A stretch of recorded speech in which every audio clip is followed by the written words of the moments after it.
We are back with another morning roast edition of the Black with No Cream podcast, where every Wednesday morning we deep dive into creative topics with the goal of giving you a daily dose of motivation and inspiration. I'm your host, Ben Haggerty, aka Ben Realverse World. This is my co-host, David Malave. What's up, Dave? What's up, man?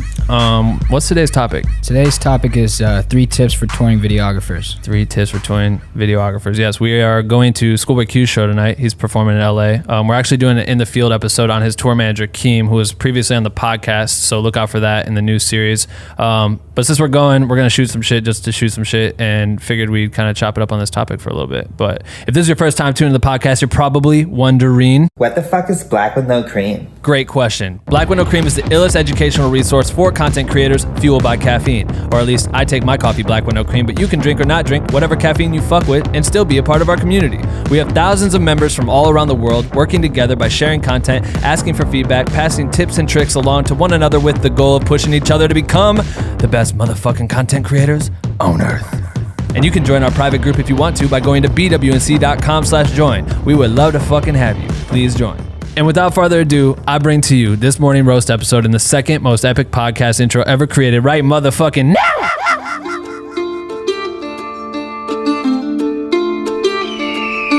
Welcome to the morning roast, a place where you will get the most info from a deep dive into the topics that really need life with your host, Ben and Dave, coming to you live today.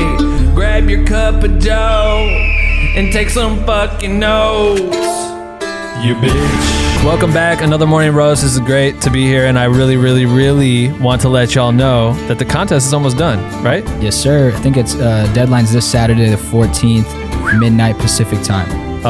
If you've been living under a motherfucking rock, we partner with For Successful Living and Diesel to bring to you the last contest of 2019 for Black with No Cream.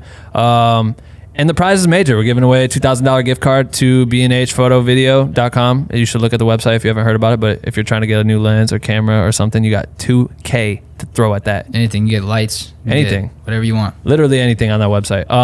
But yeah, so basically this Saturday, the contest is finished. You submit all of your content until midnight. You have until midnight Pacific time to submit your contest or your submission. Just go to bwnc.com/contest to register if you haven't registered yet, but also to submit your content there. There's like an explanation of how to do that shit. Make sure to read all the requirements and the submission directions. You got to post on Instagram with the hashtag and email us. Yeah, so make sure you follow all of that. Otherwise, you will not be qualified to win the bag. Yeah, so we're excited to see all of your guys' content. So make sure to submit that shit. What else? Is there anything else to talk about before we get into this? Top 3 finalists from this round. We'll move on to the final round to compete for the grand prize. So I think they're sending them a bunch of like Diesel clothes to do. I think we're gonna get some Diesel product out there so you can create with some real gear. Yeah, I'm excited to see that. So basically, if you're one of the top 3 finalists of this first round, you're moving on to the final heat, which means you got to go head to head with the other 2 other people.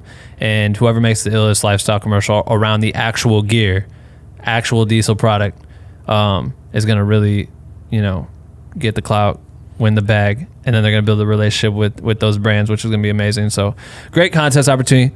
Don't sleep. Get on it now. What else? Is that it? That's it. That's it. Let's get into it. 3 tips. Yeah, 3 tips. I mean, since we're going there, it's not like we're on tour right now, but yeah, I've had some tour experience under my belt. So have you. And I figured we'd done one on photography. Was it on tour photography? Yeah, I think we called it 4 tips for content photographers. Right. So there, it's about photography. So we kind of want to gear this one more towards the video side because we got a lot of video people, obviously. Mm-hmm. And I know that was more so just in general contests, but this is kind of about being on tour, and being on tour is completely different. If you're working the aspect of like, say you're the videographer for the artist, or a lot of people do both photo and video, but just creating content for an artist on the road, it can be difficult. And I feel like there's 3 things that are important that we should highlight throughout this episode that might be, you might already expect it or have known about it, but it's good to highlight. So the first thing I think that we should talk about is like being readily available. I don't know if that became more apparent to you when you started the tour, if you realize that you're basically on call. Like if you're working with an artist, it's 24 hours a day, 7 days a week, whatever. There's no clock in, clock out. You're really on call the entire time when you start working with these people. And the reason for that is they may decide to get up at 3 a.m. because we're in Vegas and go shoot craps, and they might want that captured, or that may help tell your story. And if you're sleeping, you miss out on a moment, right? But I feel like that's where like a difficult, like it's like finding a balance in life, because you can get burnt out really quickly on tour if you don't kind of stand up for the times where you're like, yo, I'm literally sleeping. I need to sleep from 1 to 7 a.m. Please let me sleep from 1 to 7. There's a balance, I think, you know. I think to first start off with this point, it's like the idea of being available doesn't necessarily mean you gotta be up 24 hours a day, but it's like have your camera ready, you know what I mean? And be anticipating moments, because like some of them, like you can't plan out, you can't expect some of the great moments to happen. I'm sure you can, especially when you tour with Q and there's a bunch of, everyone's just talking in the bus and all of a sudden they start slapboxing or they start saying some funny stuff and you're just chilling, your camera's like across the bus, right? And it's the battery's dead, right? You know what I mean? You miss it. So it's like being ready, being able to anticipate moments. Like I can't tell you how many times on tour, like you think nothing's happening and then all of a sudden like the dancers or some people start doing some funny stuff, or the artist starts coming up and talking to a fan or whatever it is. And those moments are so key, and they're rare because you can't recreate those. Like the show is recreatable, right? Because it happens again. Yeah. But like those moments are the ones that are key. And so it's like being available, being ready. I think like you never know when they're going to be like, yo, we got to do this. And you got to have your memory cards ready, your battery ready, lenses cleaned at all times. You know what I mean? And if you're not, then that could be the reason why you don't get asked to tour again, or you get asked to leave the tour early or something. Because if you're a person that's just very much in your own world and you want to, you look at touring, like the first few times I toured was like mad DIY, right? But then when I went on Q's tour, this is like my first real tour, my first real artist client, whatever you want to call it, that I was working with for them. I was on the artist bus, I was creating for them, and I didn't see anything. Like when we went to Europe again with B&J, like we got to Europe and we started like making sure we took advantage of any opportunity where they were like quote unquote days off. And I got to experience Europe, but I'd already been in Europe. Like I've been to Europe for a month and a half and I don't remember anything. Like I saw the Eiffel Tower for like 30 minutes because it was cold and no one wanted to go. You know what I mean? But every other moment I was just sitting there editing, working, get on the bus, go do another show, hop off, do the same repeat session. And I didn't get to experience anything. And I think a lot of people look at it like, oh, touring is a way to experience the world and see the things. And it's like, that's not really what you're there for. Right. The artists, it may be an opportunity for them to go experience the world because they're the ones that got to be able to experience this. They're the ones that are getting to fly across the world to see this, whatever the fuck.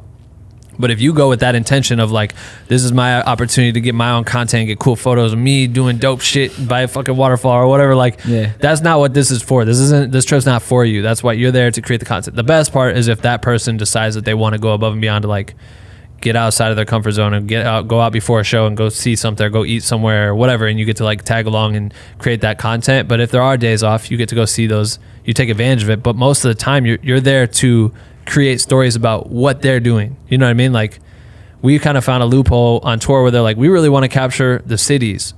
And we're like, oh, dope. So we get to go see this shit. Shoot the city. We just go get to shoot. We call it shoot. Yeah, go out and shoot the city. We're like, we're going out and shoot the city. And we might get like a couple shots that would work for our edit and then get to like go have lunch at some, unique place that I might not ever eat again. Or like, just go see the cities in the perspective of like trying to show someone else what that city's like, what I mean? Which allows you to go see the places you want to see anyways. Mm-hmm. But I think like even then, like, yeah, but you also don't want to get locked into that because it's like, if you can get up at 7 a.m.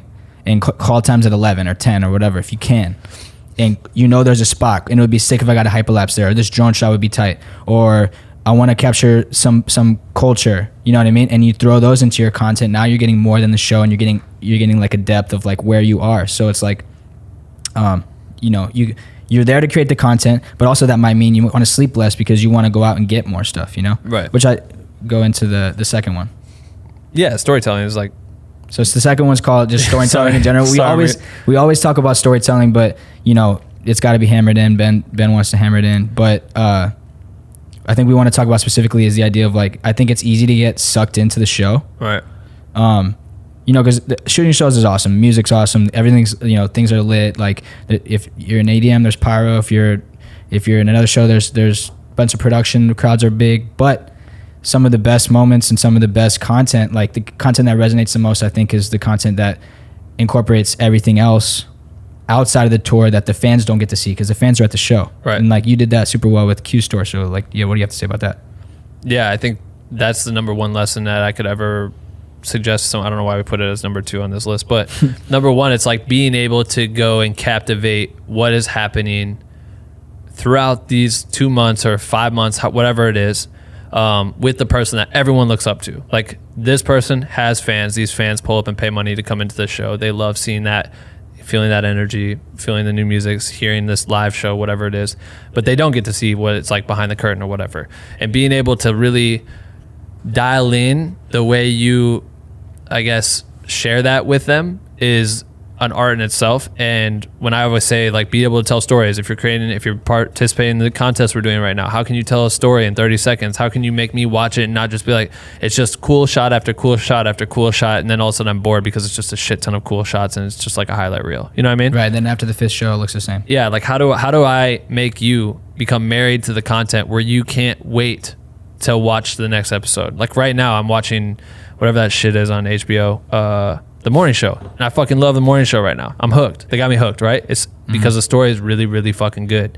And I hate that I just watched the last episode. I have to wait till next Friday to watch that shit. Right. But I will watch it on that Friday. And that's what you want. Because, it's not HBO, it's Apple. But if Apple wouldn't invest in a show that's not going to make me think like that, not make me remember that it's Friday and what are my favorite things about Friday. Some people look at it like, oh, I'm fucking off work at 5 and I have 2 days off.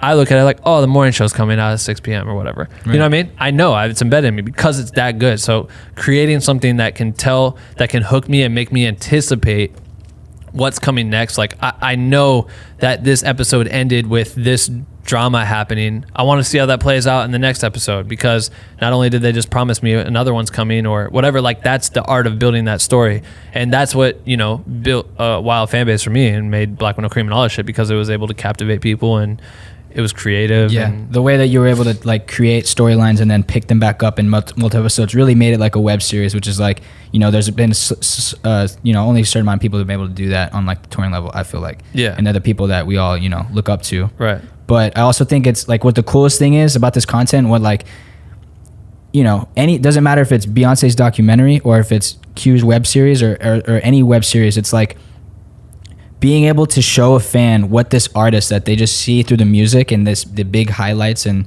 on a pedestal, like what they are as humans, you know what I mean? Like, right. See them in these moments and get show this person's personality and show what the team is, build the characters of, like, that's my favorite thing about your episodes was like, everyone had their own little character. Like, right. You developed Smack, you developed Mac, you developed, like, you know what I mean? So yeah. You should get, there's a driver, there's the DJ, there's the opening artist, right. Whatever it is. And like, all those create stories and all those people mean something, and showing like what this artist is like and telling them more about them is what makes the content so like the fans obsessed to watch it. Cause it's right. like, cool for the doc. It's like B's literally telling you what her was going through her mind throughout the entire process. You know what I mean? Yeah. Why did this person make sense for Coachella? You know what I mean? Like, why did she bring this guitar player? Or why is it all female? Or why is it a marching band? Or why is it, you know what I mean? All those things really make that click for the fans, because they, other than that, they're just people behind her. You know what I mean? Or people behind him. Like, you just look at it like that. Like, why did that person make it?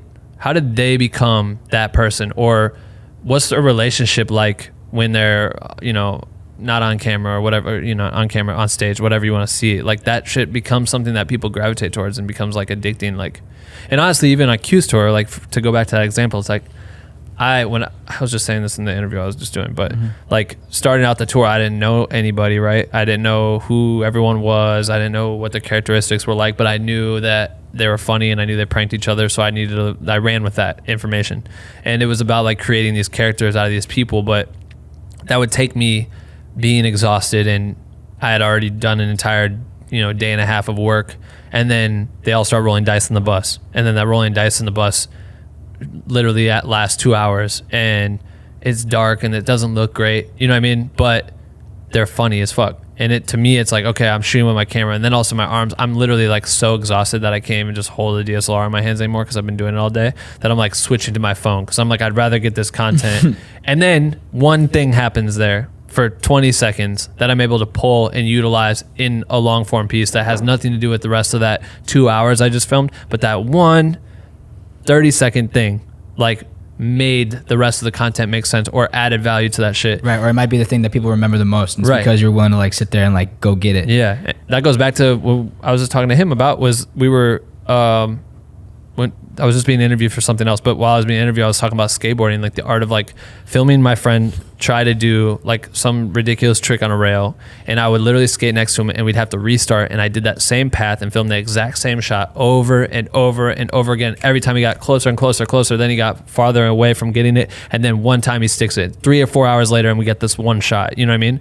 And to be able to ride that out and the reward of getting it is like the best fucking feeling that you could ever ask for, and it's the most rewarding feeling, and that's what I think makes you understand why we work so hard. Like why the fuck am I still awake? Why the fuck am I doing all of this? You know what I mean? Those questions will come up, but having had that reward or having felt the outcome, having done all this work, and then seeing Coachella's become a film that is nominated, like Emmy nominated, Grammy nominated, like seeing that's like holy shit. Like all those tiring hours, those long days, you don't get to talk to your family, your friends, you get pulled away from everything that you normally have. It all becomes irrelevant because the reward is there. You see the final outcome, you feel that final like hoorah or whatever the fuck, and that shit brings it all back together, you know what I mean? Right. So that, again, storytelling, it's just massive impact that you can create for the audience viewing, and you just have to think outside the box. Like I think like one thing that I just thought of about this is we can end with this is like I feel like the hardest thing to do is you kind of just want to like ride and get the content as it happens. And if you're with a crew that just is always doing dope shit, then the content will just come to you, and you can just capture it. Right. But I feel like the hardest thing is you have to go find the story. Like the story doesn't always just happen. It's like you have to be thinking, like when you're walking around tour, and especially like maybe you're creating a first episode and you're like, what's the story of this tour? Like what is interesting? You have to find those things. You have to go ask people the stories. And that's, we would always sit down, you know, Ed, the creative director for B, would always be like, go find the stories today. And we would always laugh because it was like, there's no story today. We're just sitting around. Yeah, like everyone's tired. They're staging and like they're sitting there for 4 hours. But you know what I mean? There are stories there, and like part of it is being the hunter and like going and finding like, you know, today, what's the story about today? Oh, today, you know, he's sick. Right. Today he's sick and his voice hurts and it's LA and it's the biggest show ever. Like, let me go ask him what it means to him that this show is the largest cap he's ever played and in his hometown, and he's sick today or whatever. You know what I mean? And then that whatever soundbite you get or whatever reaction you get from other people or going and hunting fans in the crowd that we always try to do, even though that can all be packaged later. Yeah, it could all create something that doesn't happen if you just like, oh, there's 3 hours to the show, let me just chill, which is like the hardest thing because you're tired. But going on hunting stuff like helps you build something, you know? Damn, I thought of something earlier and I wanted to say it and now I fucking forgot. That's the worst. That's why you always got to type it in this thing. I know. But then I wasn't listening to you and I felt... I appreciate you listening. God damn it. Number 3 is quick turnarounds. Yeah, that's like, fuck, man. To be able to... One thing is like telling stories, right? You have to build relationships. So to be able to make someone vulnerable enough to talk to the camera and give you real shit that you could use, you have to become someone that they trust, or you know what I mean? Like you're there for a reason. They all know that, but like why should they give a shit or give you any of their 2 cents, right? So one trick that I've found is like by being able to showcase your craft, whatever it is. Like if you're new to a tour. Oh, I know what I was gonna say earlier. All right, back up. Before I get into the art of being able to provide value, right? You can also get caught up in the comfortability of like, I see too many people like sticking with an artist, right? So if they're with I'm blah, blah, blah, as a videographer. Okay, cool. But if you don't leave that person alone or go explore other opportunities, like there are entire production crews that tour with these artists that people never go out of their way to even meet because they think that doesn't matter because they're with fucking, you know, whoever, Cardi B or something. Like if you're with Cardi B and you only film Cardi B, but there's like 60 other people that make Cardi B, that's 60 story opportunities that can all play a part, and you could showcase some of that. It might take away from you having just Cardi B content, but that also adds value to like who empowers her to become and perform like she does, or to make the visuals look like they do, or the sound like they do, or whatever. Like that's important to be able to like feel okay to leave the stage and not put yourself in the position of being like, well, I'm there, I need to be with them, like. Right. Yeah, you're always like, oh, they're not doing anything. Like, I'm chilling. But yeah, I'm like, good. Yeah, but that's time. That's time that you can go. Part of like hunting for stories, you know. But going back, all right. So switching forward, I just want to note on that. But number 3, quick turnarounds. Yeah. So with the ability of like building relationships with these people to be able to make them feel comfortable with you, I've found by providing like content, like by being able to like, oh, this person, I don't think they fucking know what I do. You know what I mean? Like, I just got tossed into this situation, or they just asked me to come out. I've never worked with them ever. A great example is ASAP Ferg. Like, we met, and I'm directing this thing for Need for Speed, and he comes in, and he's just there because he's getting paid to be in the content. But I sit down, I'm like, yo, here's my vision. This is what I want to do with you. Super simple. Like, it's going to be chilling. Like, we'll knock it out quick or whatever. You'll see how it'll come together later. It's just VFX heavy. All right, cool. And he was just kind of down. And then slowly through the process, I would shoot something and then show him what it looked like and be like, oh shit, that looks crazy. Like, I'd just find the right moment to be like, yo, check, see what I'm saying? And he can start to see the vision. He's, oh yeah, bet that's cool. Then go to the next day where I see him again and I'm able to actually bring that piece cut together. I just stayed up in the hotel or whatever it was and did something and then sent it to Kavika. And Kavika did his little thing to it, and then I was able to put it back on my phone. So when I saw him again, I'm like, yo, check this out, blah, blah, blah. And I play him 3 options, 3 things that I'm working towards. I'm like, they're not done, but you get the idea. That's where it was like, bro, this shit's crazy. Yo, this and that. Like, he already gave me his number, but he's like, we got to work this and that. Like, those conversations started because now he's continuing to see the vision. Dude, we got to work on this and this and this and this. But he wasn't thinking that before he met me. Like, just because I'm the director doesn't mean I'm the shit.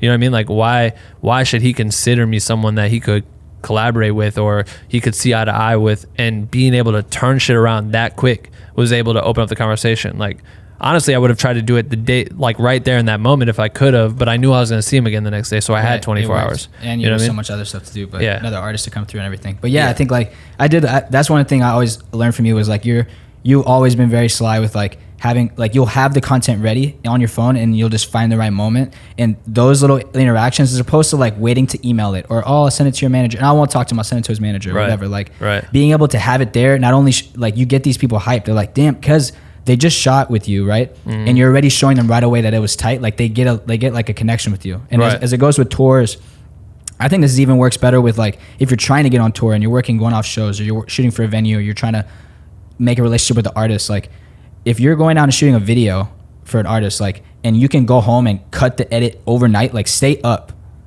till 5 a.m. if you need to, cut that video and have it ready for them in the morning. Right. Because that is how, like, I can tell you how many times that'll just create the biggest relationship. Cause it's like, you can wait, like, oh, I'll just chill. I'll drink after the show.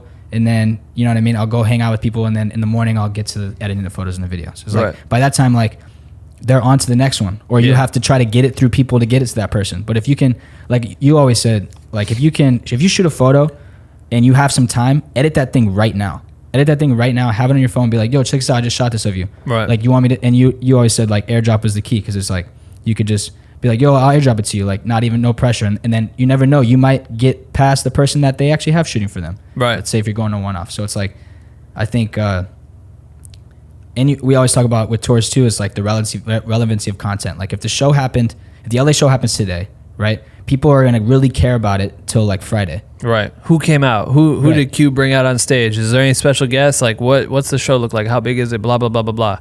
If you can go and make like tonight, I for sure will cut like at least 3 little micro moments that I can send text to him in the morning, or I'll probably have it to him, you know, by the time I don't know what we're doing tonight, but after the show, whatever, as soon as I possibly can. You know, he's going to want to post in the morning if he's going to post. Yeah. Like most artists will post the next morning if they're playing till midnight or whatever. You know what I mean? Yeah. So you have till that time. Right. And to me, it's like, regardless, it's just showing the magnitude of this person and what they're capable of doing in general, like being able to pull out this many people in this big of a venue with this much, you know, and it's raining and blah, blah, all these things. Like, that's a story to tell. Like, so technically, if I was traveling, that could be part of the story. It's like, fuck, it's raining and it's shitty out. And guess what? Doesn't matter. His fans give a fuck and they're here, and look at them in line, and I'm out there with them and I'm talking to them, and maybe they're telling me about how long they've been waiting in the rain. That's how you develop a story. Like, you have to look at it from that angle. You know what I mean?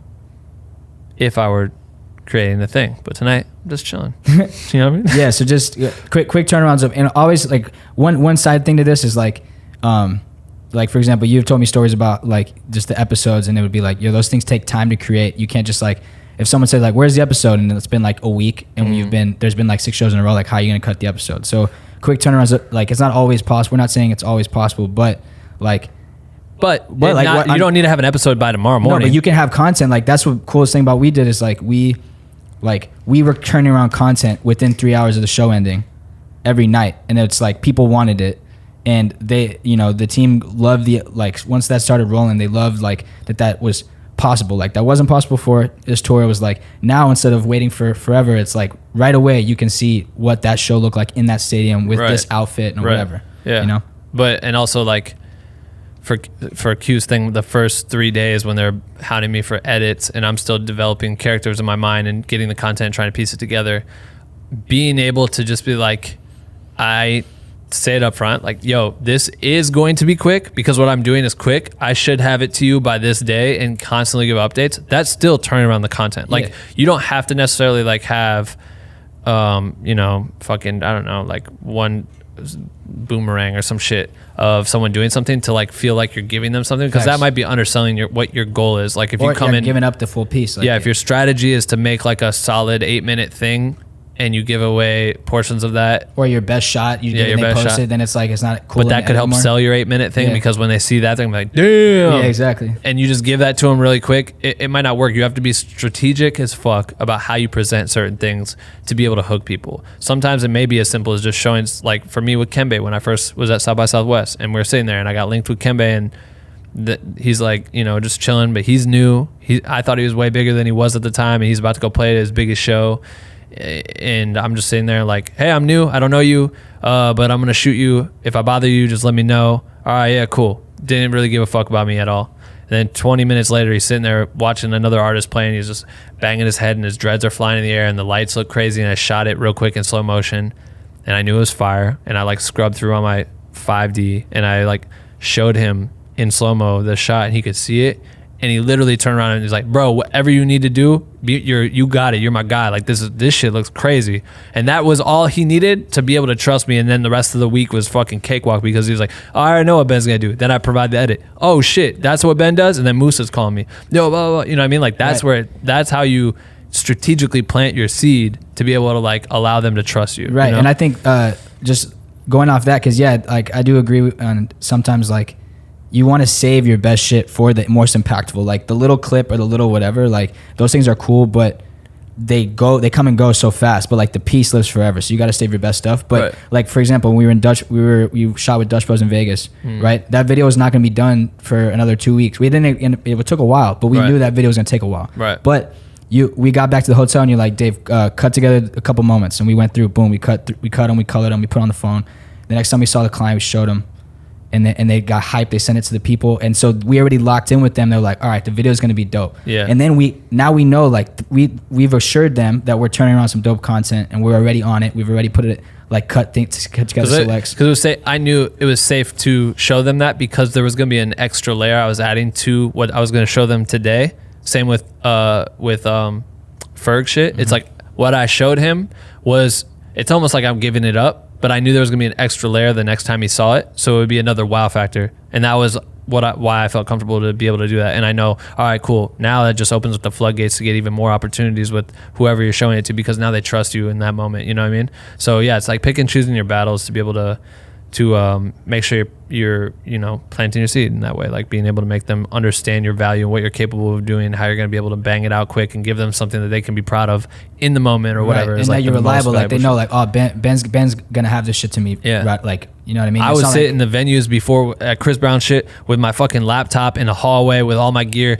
I'm sitting there dumping footage because I couldn't just Wi-Fi transfer shit to my phone at that time, like pounding out shit in Lightroom, exporting and sending my phone. This is not like, I did whatever it would take to be able to make that happen, and I've been doing that since I got here. Like that's just like the main thing that's elevated my shit. You had bonus on here. Yeah, I think this is super key just for touring, and I always want to mention it. Is like the bonus tip for touring videographers or touring people in general is like